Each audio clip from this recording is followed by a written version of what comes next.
Chairman. Now it's my great privilege to recognize the former chair of the Transportation and Infrastructure Committee, the gentleman from Alaska, for 3 minutes. The gentleman is recognized for 3 minutes. Mr. Chairman, I ask unanimous consent to invite me to stand. Without objection. Mr. Chairman, I want to thank the chairman, Mr. Schuster, and the ranking member, Mr. DeFazio, for bringing a bipartisan bill to the floor. This is a piece of legislation that's long overdue. I think we've had how many extensions? 5 extensions.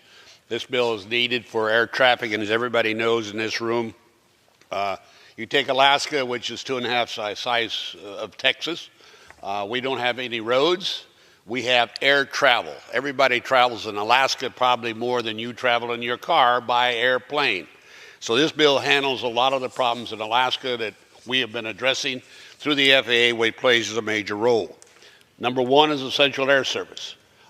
Many people don't understand the history of Essential Air Service. When we deregulated the airlines, Alaska was left out. Senator Stevens and I kept regulated airlines for 2 extra years until we got the commitment for Essential Air Service so we can serve our communities. And this committee has always saw to it that it did occur.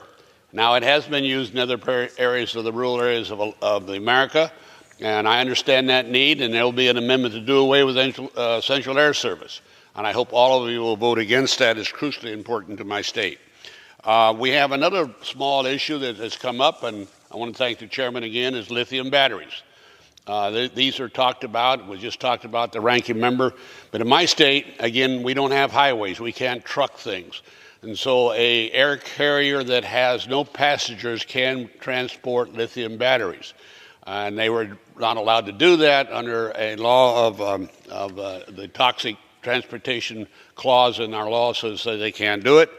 I will tell you again that it takes care of the Alaska Part 121 pilots, which are subject to burdensome terminal aerodrome forecasting regulation, and this will allow the pilots to use the area forecasting for weather, etc., for flying our airplanes.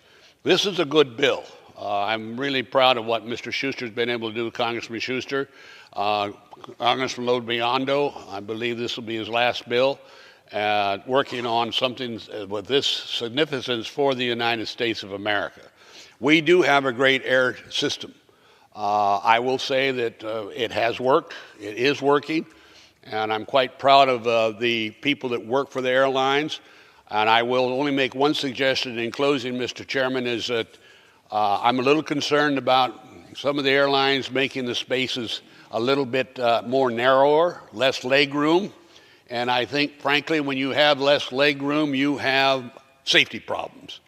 And I say that because it's awful hard to get on a 3-row seat, get people out from the window if there is an accident when they're all jammed together. So I'm just respectfully suggesting the airlines don't take away any more space. In fact, give some of this back. It's a good bill, Mr. Chairman. I urge my colleagues to support it, vote for it, and let's get this bipartisan piece of legislation passed. With that, I yield back. The gentleman